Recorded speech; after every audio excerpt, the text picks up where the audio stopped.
मेरा मोदी जी से ये क्वेश्चन है कि जो सुरक्षित हाथ में है, फिर ये टारगेटेड हमले कैसे किए जा रहे हैं।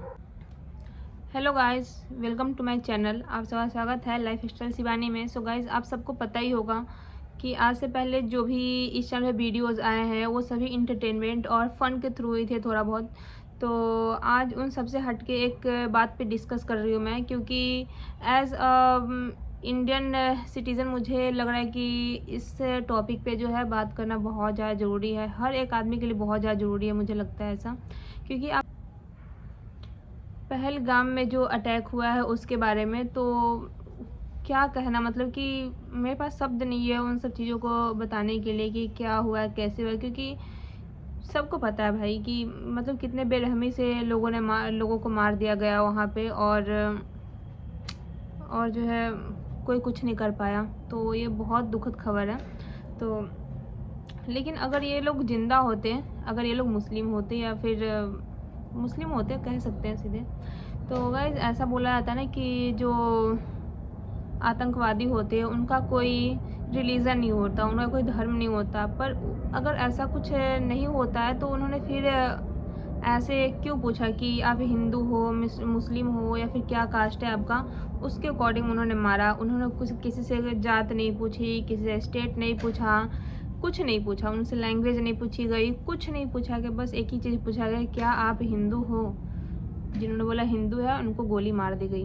और कितनी, मतलब कि सुन के ना बिल्कुल रोंगटे खड़े हो गए थे मेरे जब मैं सुनी थी। कि आप सुनने में कितना अजीब लग रहा है भाई कि गोली मार दी गई एक अलग बात है, बट मतलब कैसे। अगर कुछ लोगों ने बोला ना, कुछ और टॉपिक पे ऐसे हुई थी कुछ, तो पता जो आतंकवादी थे उन्होंने तो उनका पैंट जो है वो खोल के फिर चेक किया था कि आप मोमडम हो कि नहीं हो, उसके बाद उनको गोली मारी। और आपने उनके बारे में सुना होगा, मंजूनाथ राव, जो कि कर्नाटक के रहने वाले हो, और वो कश्मीर में आए थे कुछ दिन घूमने के लिए, एंजॉय करने के लिए वेकेशन पे आए थे। अपने एक बच्चे और बीवी और वो आए थे। तो उनके बच्चे और उनकी बीवी के सामने में मंजूनाथ जो है उनको मार दिया गया, और उनकी बीवी बहुत ज़्यादा रोने लगी सर पटक पटक के कि मुझे मार दो। पर आतंकवादी ने बोला नहीं, तुम्हें ज़िंदा रहना है और तुम्हें जाके मोदी को बताना है, सरकार को बताना है कि भाई कि क्या हुआ है। तो इन सब के बारे में मतलब कितना दिल दहला देने वाली खबर है यार। तो मुझे लगता है ना कि अगर आप लोग चुप हो, तो अगर इंडिया के लोग ऐसे चुप रहेंगे, आप हिंदू हो मुस्लिम हो, कोई उसमें कोई दिक्कत नहीं है। एज ए इंडियन अगर हम लोग चुप है तो भाई कहीं ना कहीं हम लोग भी देशद्रोही में ही आते हैं। तो आप लोगों से मेरा ये सवाल है, क्या कश्मीर में हिंदुओं को रहने का कोई हक नहीं है, वहाँ पे जीने का कोई हक नहीं है उनको। अभी से कुछ साल पहले एक कश्मीर फाइल्स के नाम से एक मूवी आई थी, तो उसमें लोगों ने क्या क्या नहीं बोला था, ये गलत है, वो है करके बैन करवाने की कितनी ज़्यादा कोशिश की थी उस मूवी को, क्योंकि वहाँ पे पंडितों के साथ ऐसे ही कुछ हुआ था। और आज जब ऐसे हिंदुओं के साथ हो रहा तो आप लोगों को पता चला ना भाई कि वो कश्मीर जो मूवी थी उसकी कोई कुछ झलक जो थी वो रियल थी, पूरी की पूरी फेक तो नहीं थी वहाँ पे। जब आपके सामने में जब कुछ हो रहा है तो आपको पता तो चलेगा ही अब। और मेरा मोदी जी से ये क्वेश्चन है कि जब मोदी जी बोलते हैं, दावा करते हैं कि जो हमारा देश है वो एक सुरक्षित हाथ में है, फिर ये टारगेटेड हमले कैसे किए जा रहे हैं। मोदी जी ने बोला था 370 हटाने के बाद जो है ऐसे हमले नहीं होंगे, सेफ रहेगा कश्मीर, बट ऐसा कुछ नहीं दिख रहा ना आपको। आज क्या हुआ, 26 लोगों की जान चली गई। अगर वो लोग जिंदा होते ना, अगर वो लोग मुस्लिम रिलीजन से होते तो उनकी क्या गलती थी। हिंदू होना गलत बात है।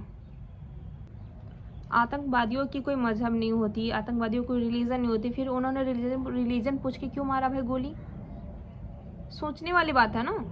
वो लोग जिंदा होते, अगर वो लोग हिंदू नहीं होते तो उनमें से जिन लोगों ने बोला कि हिंदू नहीं या फिर कुछ नहीं बोला, उनके पैंट खुल के चेक किया गया। भाई क्या मतलब कि सोच के ना मतलब इतना अजीब लग रहा है, प्लस गुस्सा भी आ रहा है। मैं तो मोदी से रिक्वेस्ट करूंगी कि प्लीज़ आप मतलब ऐसी सज़ा दो ना उनको, ऐसी सज़ा दो कि देख रूह काँप जाता है कि आगे से कोई ऐसा कुछ कर ही ना पाए। कब तक ऐसे मतलब बेगुनाहों को ऐसे सज़ा दी जाएगी बताओ। और देखिए लास्ट में बस यही कहना चाहती हूँ, इंसानियत को लांघ दिया पाकिस्तान ने, तो राक्षसों के साथ राक्षसों वाला ही व्यवहार करना चाहिए। तो ये छोटे मोटे लड़ाई और सर्जिकल स्ट्राइक से नहीं सुधरेगा ये पाकिस्तान। एक कड़ा एक्शन लेना होगा, नहीं तो आए दिन कुछ ना कुछ ऐसा ही होते रहेगा।